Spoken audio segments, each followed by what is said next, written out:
Mga ka-K5, patay na sang gindala sa ospital ang duwa ka lalaki nga mag-abyan matapos bumunggo ang ilang ginasakyan nga motorsiklo sa isa ka waiting shed malapit sa eskwelahan sa barangay Tarong, Carles, Iloilo, pasado las 12:30 sang kaagahon, Miyerkules sa Hunyo 17. Ang superpower sa Mighty C, Lagastensya, matalinaw Mighty C.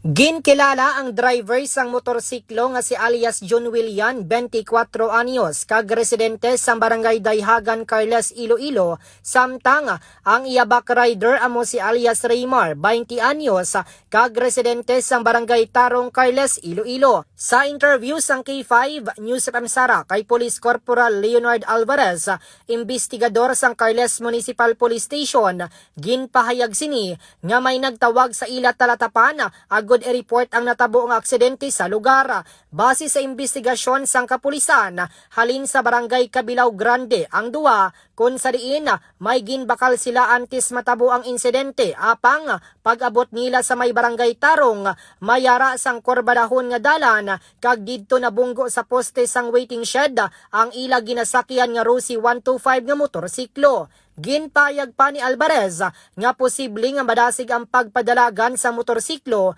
gani wala makontrol sang driver ang manobela kag na-overshot ini. Bangod sa mabaslog nga impact, nakaagom sang patal nga pila sa ulo ang driver samtang patalman nga mga pila sa iya nga lawas ang naagom sang back rider nga amo ang nangin kabangdanan sang ilak kamatayon. Nahibaluan man nga nakainom sang makahulubog nga ilimnon ang duwa antes natabo ang aksidente. Dugang pa ni Alvarez, plano pa kuntani isang back rider nga magkadto sa iya boarding house sa Iloilo City bilang pagpanghanda para sa pagbukas sang klase. Samtang ang driver naman ang nagatrabaho sa isa kalitsunan sa Banwa, San Carles. Yari ang kabahin sang pahayag ni Police Corporal Alvarez. Ang mga biktima, yung kilala kay si ang driver, si John William, 24 anyos, subunto ng barangay Dayhagan. May isa sa back ride ma'am, si Raymar, 20 anyos, buntis ang barangay Tarong, Puroksay. Sa lumamalin sila sa barangay Cabilao Grande, may gunbakal. Akong pagabot sa sa barangay Tarong na, may lukoon nga, may kurbadahon, magmadasig ilang padalagan, way makontrol ang manubila, ang driver, nag-overshot.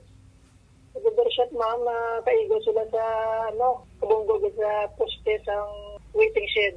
Sa karon mga ka-K5, yara na sa punerarya ang mga bangkay sang biktima para sa nagakaigo nga disposisyon sang ila pamilya.